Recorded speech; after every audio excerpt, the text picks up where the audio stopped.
Kalau kita ngomongin lensa apa yang harus dimiliki seorang fotografer setelah dia memiliki lensa kit, mungkin lensa 50 mm adalah jawabannya. Jadi nggak heran ya kalau kita lihat setiap produsen kamera itu pasti punya varian lensa 50 mm atau ekuivalennya. Dan nggak hanya produsen kamera, produsen lensa third party pun nggak mau kalah saing untuk membuat lensa 50 mm khas mereka masing-masing.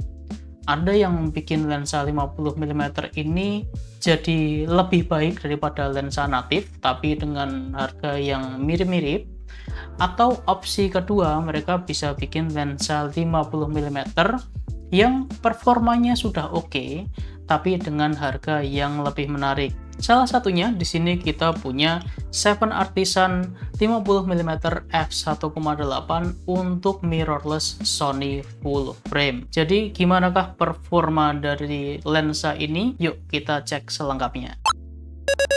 Oke, sekarang kita mau bahas lensa ini. Kita mulai dari tampilan luarnya dulu.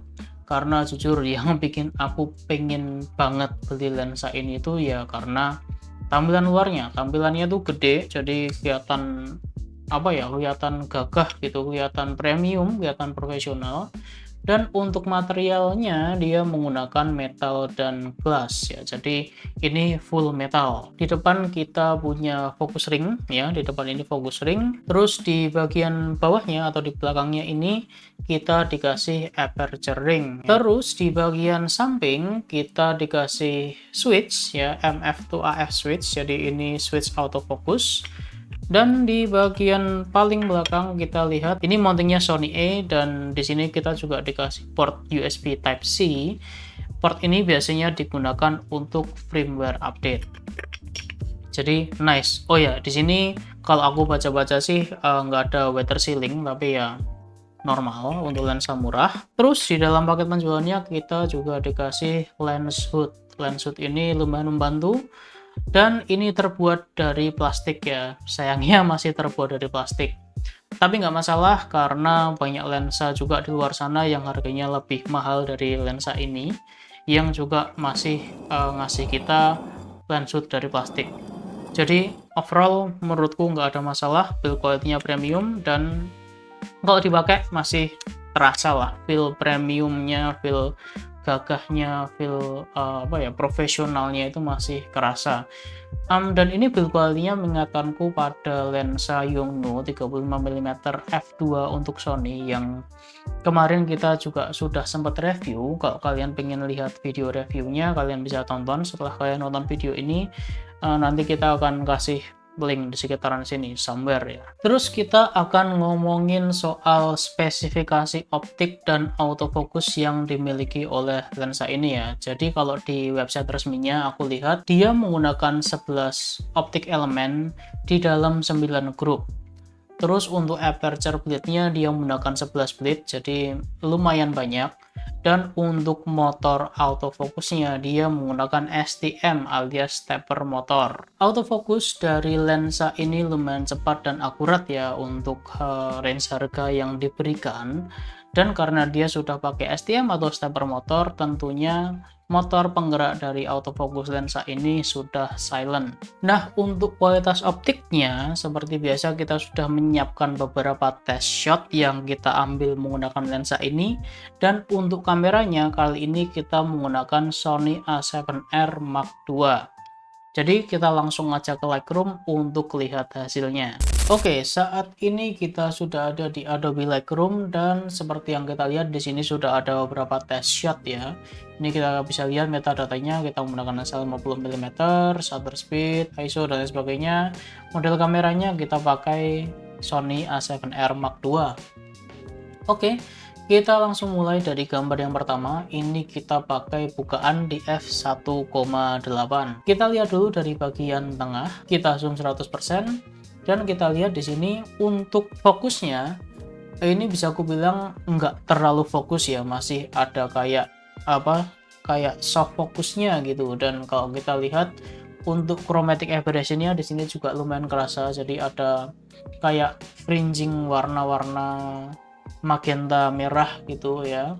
Jadi di bagian tengah Kalau kita coba lihat di pinggir, ini sama ya, maksudnya kondisinya itu sama, bahkan aku bisa bilang sedikit lebih parah di bagian yang paling pojok di sini, lebih misfokus gitu ya, dan juga chromatic aberration-nya juga terasa di sini ya. Kalau di sini fringing-nya warnanya kebiru-biruan gitu. Ini pojok sebelah sini, di pojok sebelah bawah sini juga sama aja, dan di sebelah sini juga sama, dan di bagian atas juga sama. Ini gambar yang kita ambil dengan f1,8. Kita lanjut di gambar kedua. Ini kita pakai f2,8. Kita lihat di bagian tengah. Di sini kita bisa lihat untuk fokusnya terlihat sedikit lebih fokus kalau dibandingkan dengan f1,8 tadi. Untuk chromatic aberration-nya juga nggak terlalu terlihat ya, sedikit berkurang. Jadi untuk overall kualitas gambarnya jadi lebih bagus di f2,8 kalau kita bandingkan yang tengahnya. Sekarang kita lihat ke sisi samping, chromatic aberration-nya masih berasa ya, jadi belum hilang 100%, cuman untuk fokusnya sudah ada improvement kalau kita bandingkan dengan f1,8 tadi. Di pojok bawah kondisinya sama, di bawah sini kondisinya sama juga, dan di atas ini kondisinya sama. Terus kalau kita bandingkan ya dengan yang f1,8 tadi, di bukaan f1,8 gambar ini kalau kita lihat yang di tengah ya, kondisi yang di tengah ini dia lebih terang daripada kondisi yang di pinggir-pinggir ya. Ini kita lihat yang ini kita pakai bukaan f1,8, jadi bisa kita bilang kalau kita pakai bukaan paling besar, vignettingnya lumayan kerasa. Tapi kalau kita step down ke f2,8 seperti yang di sini, kita lihat bagian tengah ini dan bagian samping exposure-nya relatif sama. Jadi kita bisa bilang kalau kita turunin f-nya dari 1,8 ke f2,8, vignettingnya juga hilang. Selanjutnya kita cek gambar ketiga. Di sini kita pakai f5,6. Kita cek tengahnya. Di sini nggak hanya fokusnya mengalami improvement ya, mengalami upgrade ya kalau dibandingkan dengan f2,8 tadi. Kita juga lihat bahwa chromatic aberration-nya di sini relatif sudah tidak ada. Kita cek di samping, chromatic aberration-nya ternyata masih ada di sini di lensa ini. Untuk di bagian pinggirnya ya, kita bisa lihat ini. Ini chromatic aberration-nya masih berasa. Meskipun secara overall dia sharpness-nya lebih tajam dibandingkan f2,8. Begitu juga di bagian bawah, kita masih bisa lihat sedikit ada chromatic aberration di sini, ada fringing-nya. Di sini juga lumayan ada meskipun nggak terlalu terasa. Di bagian atas juga mirip. Tapi kalau kita bandingkan dengan yang f2,8 tadi ya, kita bandingkan, kita zoom 100%, untuk ketajamannya mengalami improvement ya. Ini f2,8, ini f5,6. Jadi lensa ini bisa lebih fokus kalau kita turunkan sampai f5,6. Selanjutnya kita akan bandingkan, ini f5,6, kita bandingkan dengan shot yang terakhir, ini kita pakai f16. Kalau kita zoom ke tengah, secara overall kita merasa kayak oh ini ya fokus-fokus aja ya. Di bagian samping sini juga fokus ya, tapi untuk fringing-nya sangat terasa di sini ya. Kita lihat untuk chromatic aberration-nya di bagian pojok sini juga sama, dan di bagian atas juga sama. Ini kalau kita bandingin dengan yang f5,6 tadi, ini yang sebelah sini f5,6, yang di sebelah sini f16. Kita zoom 100% ke tengah. Nah, kita lihat gambar yang dihasilkan oleh f5,6 itu sedikit lebih tajam dibandingkan f16 ya. Kita bisa lihat kayak bagian hitamnya ini juga di bagian sini ya, yang kita menggunakan f16 sedikit wash out. Dan juga kalau di bagian samping ya, bagian pojok ini, kita lihat chromatic aberration-nya lebih terasa, lebih kuat di f16. Jadi di sini bisa kita simpulkan bahwa sweet spot dari lensa ini kemungkinan ada di f5,6. Itu yang memberikan hasil terbaik buat kita.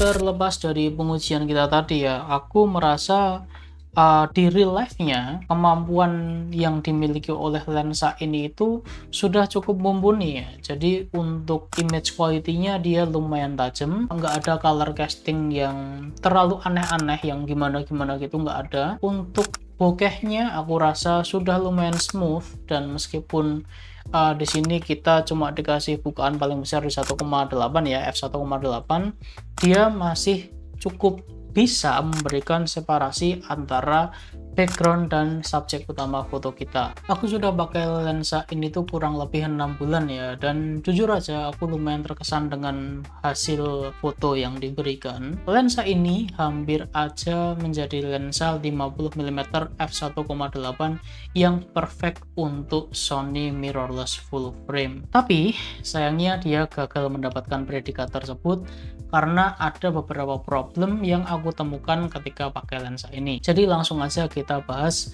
problem yang pertama. Problem yang pertama ini mungkin nggak jadi masalah buat sebagian orang, tapi lensa ini tuh gampang banget terkena light leak atau flare, terutama kalau dia mendapatkan scene backlight gitu ya. Ketika dia kena backlight, langsung tuh flare-nya keluar semua, light leak-nya keluar semua. Jujur, generally aku nggak ada masalah dengan lensa yang bisa memberikan efek flare ya atau light leak gitu. Bahkan aku punya lensa kayak contohnya lensa Canonku 50mm f1,4, itu memang aku beli lensa tersebut karena memang lensa itu bisa memberikan efek light leak dan flare yang bagus. Tapi di lensa ini kasusnya sedikit berbeda, karena buat aku pribadi, aku merasa light leak atau flare yang diberikan itu kesannya jadi mengganggu gitu loh. Too much, terlalu mengganggu, terlalu distracting gitu loh. Jadi balik lagi, mungkin kalian nggak masalah dengan lens flare atau light leak yang dihasilkan oleh lensa ini, tapi buat aku itu lumayan mengganggu. Terus problem yang kedua, kita copot dulu. Problem yang kedua adalah ini, fokus ring yang ada di depan ini. Entah kenapa, fokus ringnya ini seret banget, seretnya minta ampun gitu, kayak makan apa ya, kayak makan kerupuk kulit setoples gitu tapi nggak boleh minum ya. Itu level seretnya itu sama kayak itu gitu. Jadi nggak jadi satisfying gitu, jadi seret aja gitu. Setelah aku beli lensa ini beberapa waktu aku pakai dan segala macam, perasaanku aku kayak seretnya itu berkurang, betul seretnya berkurang. Aku nggak tahu apakah itu karena mekanismenya udah lumayan lumayan loose ya, jadi bisa diputar dengan lebih gampang, atau akunya yang sudah terbiasa. Tapi tetap aja kalau dibandingin dengan lensa-lensa lain yang aku pernah coba, ini salah satu putaran ring fokus yang paling seret. Problem yang ketiga masih soal putar-putaran ini ya. Jadi di bawah fokus ring itu kan kita dikasih aperture ring. Nah, aperture yang ada di lensa ini itu adalah aperture yang deklik. Generally kalau kalian belum tahu, jadi di body lensa itu kalau ada ring aperture kayak gini, biasanya itu satu dari dua jenis, antara dia klik atau deklik. Kalau klik ketika diputar dia keluar suaranya, kalau deklik kalau diputar ya udah diputar aja, nggak ada suara, nggak ada feedback apapun. Personally aku lebih prefer kalau aperture ini punya klik ya, jadi ada suara kliknya. Selain untuk memudahkan kita pindah-pindah aperture tanpa perlu lihat ya, jadi kita tinggal dengerin atau fokus ke kliknya aja. Yang kedua, supaya nggak gampang kegeser kalau misalkan kita nggak sengaja nyenggol atau apalah, kalau ada kliknya kan kita bisa tahu oh ini kegeser. Tapi kalau dia klik kayak gini, misalkan nggak sengaja kegeser kayak gini, kita nggak awas ya, berarti aperture-nya kegeser tanpa kita tahu. Biasanya untuk para videographer ya, mereka memang lebih prefer aperture ring yang deklik kayak gini. Jadi kalau misalkan mereka baru take video, mereka butuh pindah settingan aperture katakanlah, karena nggak ada suara kliknya, mereka bisa tinggal langsung putar aja, nggak ada suara aneh-aneh yang masuk ke recording. Bahkan beberapa lensa mereka ngasih switch khusus ya, jadi ada switch untuk aperture ringnya ini apakah mau dibikin klik atau deklik, tapi fitur itu nggak ada di lensa ini. Yang ada di lensa ini dan lumayan menarik adalah kita bisa putar aperture ringnya sampai posisi A itu adalah automatic, Jadi kita bisa atur aperture di lensa ini menggunakan tombol atau dial yang ada di kamera kita. Dan buat kalian yang kayak aku khawatir kalau aperture-nya ini akan gampang kegeser karena deklik, tenang aja karena aperture yang ada di lensa ini nggak kalah seret dengan focus ring-nya. Why? Tapi kalian tahu apa yang nggak seret? Yes, satu-satunya switch atau tombol yang ada di lensa ini yang nggak seret adalah AF/MF switch di bagian bawah sini. Justru kebalikannya, jadi tombol atau switch AF/MF switch yang ada di bawah sini itu gampang banget kegeser, kayak no effort gitu. Kalau mau geser tuh kayak no effort gitu, kayak gini aja ini udah kegeser nih. Ini ya saking gampangnya switch yang bagian bawah ini, switch AF/MF ini saking gampangnya dia berpindah posisi. Saat aku pakai lensa ini, aku beberapa kali tanpa sengaja pindah posisi dari AF ke MF. Sebenarnya kalau kalian udah terbiasa, itu nggak ada masalah dengan tombol AF/MF switch ini ya, nggak ada masalah ya, karena kalian udah terbiasa. Oh, berarti tanganku atau posisi jariku nggak boleh di dekat-dekat sini nih, karena kalau kesenggol dikit aja dia pasti pindah ke manual fokus gitu. Jadi sebenarnya nggak ada masalah, tapi ya ini harus menjadi salah satu poin yang menjadi perhatian kalian kalau kalian mau beli lensa 7 Artisan 50mm f1,8 ini. Anyway, kalau kalian pengen beli lensa ini, saat video ini dibuat, harga lensa ini, harga barunya di marketplace itu sekitar 3 jutaan. Dan dengan harga 3 jutaan, kalian mendapatkan lensa 50mm yang build quality-nya lumayan solid. Ya ini solid sih. Dan image quality-nya lumayan bagus, physical control-nya lumayan lengkap, dan menurutku pribadi ya, aku rasa lensa ini build quality-nya lebih bagus daripada lensa natifnya Sony yang 50mm f1,8. Jadi meskipun dengan banyaknya kekurangan yang tadi kita sebutkan ya, aku tetap bisa merekomendasikan lensa ini buat kalian yang cari lensa 50mm dengan budget yang mungkin sedikit di bawah lensa 50mm f1,8-nya Sony ya, karena kalau aku lihat-lihat sih harganya lensa ini tuh harga barunya masih di bawahnya harga Sony 50mm f1,8.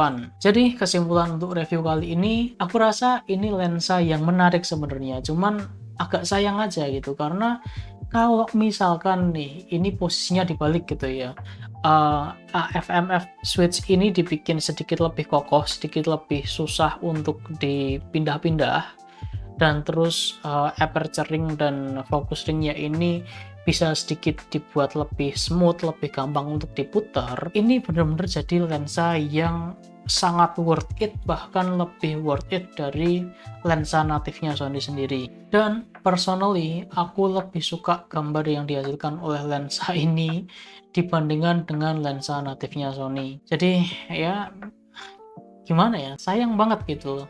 Padahal dia tuh punya potensi yang lumayan bagus sebenarnya. Ya balik lagi ya, itu opini gue pribadi. Jadi gimana menurut kalian? Apakah kalian setuju untuk lensa ini menjadi lebih baik daripada lensa 50mm-nya Sony, atau kalian merasa lensa 50mm-nya Sony lebih bagus? Atau mungkin kalian punya jagoan sendiri lensa 50mm apa yang menjadi jagoan kalian? Silahkan tulis di kolom komentar. Jadi sekian untuk video kita kali ini. Silahkan like dan subscribe, dan kita ketemu lagi di video selanjutnya.